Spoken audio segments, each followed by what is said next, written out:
Okay, this is the end of this chapter, and I'd like to assign you a few homeworks, but just before doing that, let's tidy up a little bit my comp, and mainly that Z merge here, which is linked to all the scanline renders of my comp. So I'd like to double click on the scanline render to open the properties and come to the node tab here. And here I will click on hide input. And now if I deselect the node, all the input will be hidden, which is very great to clean a little bit a comp.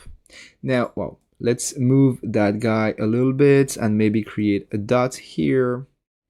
Remember to create a dot, you maintain the control key or command key on a Mac. There we go.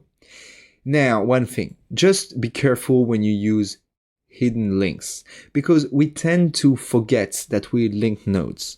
And for example, I could modify drastically this part of the script and not remember that I'm actually affecting as well something which is linked a little bit down. And then I'm like, okay, I just changed that part of the script. So why everything regarding my Z grading is not working anymore, you know? So I think it's important not to use too much hidden links because yeah, it helps a lot to clean your script, but that could create confusion down the road.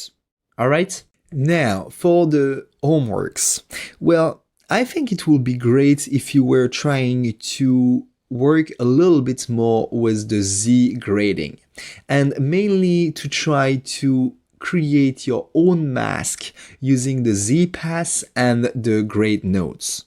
So for example, you could create other grade nodes and try as much as you can to isolate only one type of element. For example, you could create a grade nodes to try to grade only the asteroids.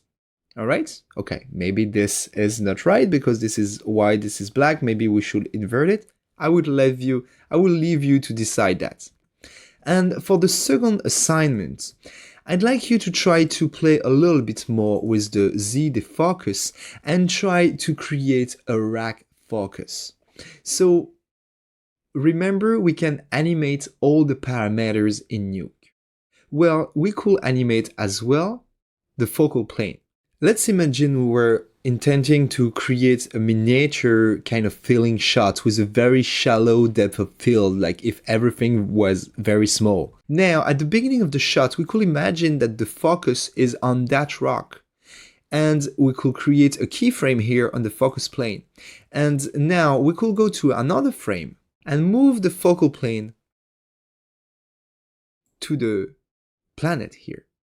And as you can see, I created a keyframe to the focal plane here. So now between those two frames, I will have a rack focus interpolation.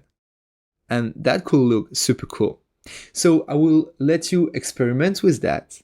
And when you are ready, let's meet in the next chapter to learn some cool techniques to give more life to your matte painting. See you there.